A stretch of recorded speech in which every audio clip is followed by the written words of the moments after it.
Naruto, every sword of the 7 ninja swordsmen, ranked by design. In Naruto, the 7 ninja swordsmen of the mist each wielded a unique sword with different abilities designs.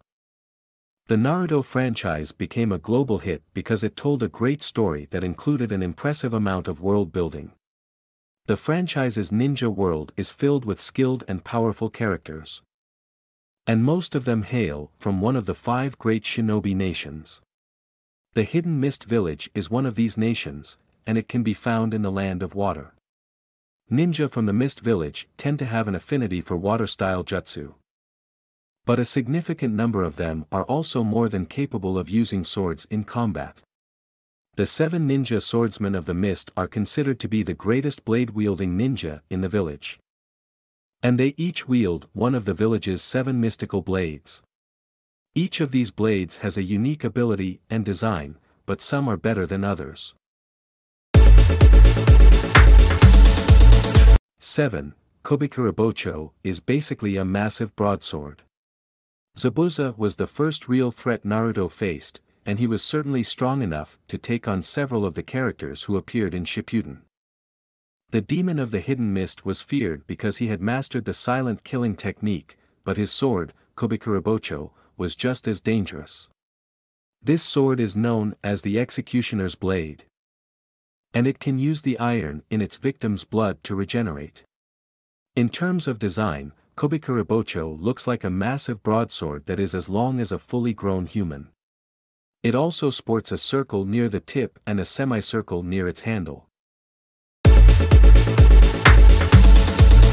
6. Kabuto is just an axe connected to a large hammer. The history behind the ninja wars was a tad complicated, but the fourth war was the only one that seemingly involved each of the mist's legendary swords. Kabuto did a significant amount of damage during the war, despite the fact that it was simply a giant axe connected to a massive hammer by a thin rope.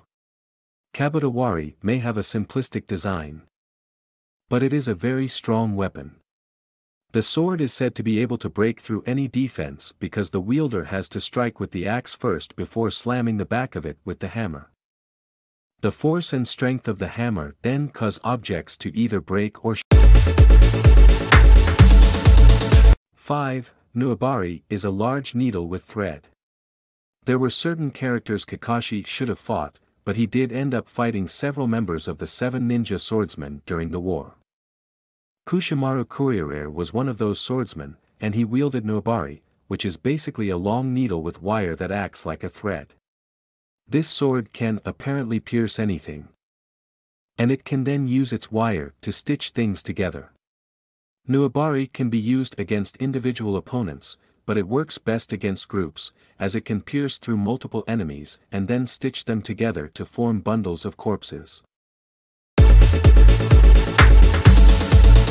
4. Kiba is a pair of twin blades that are arguably the sharpest in the series. Only a handful of mist ninja had what it takes to become Mizukage, and Amuri Ringo was one of them.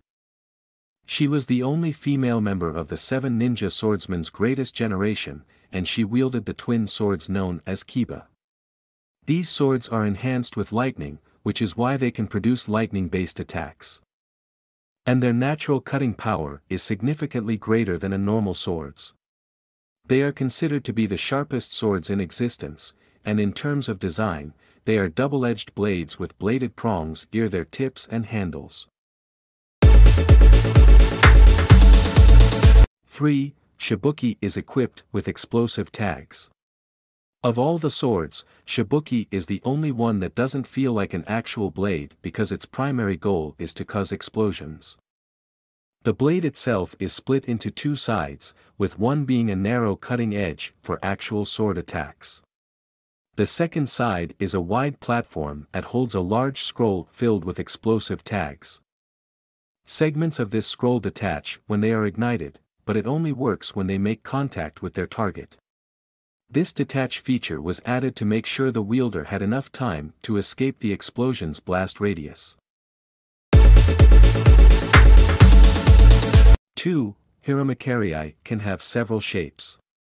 There are a few characters Sasuke never got the chance to fight, but he did have an encounter with Chojuro and his Hiramakari. This sword has an odd, yet interesting design, as it has a wide and flat blade with noticeable curves near its base. It sports two handles that are connected by a cord, and it also has two holes near its tip. Hiramakari is capable of storing chakra, and once a command is given, that chakra will coat the blade after it is released from the holes.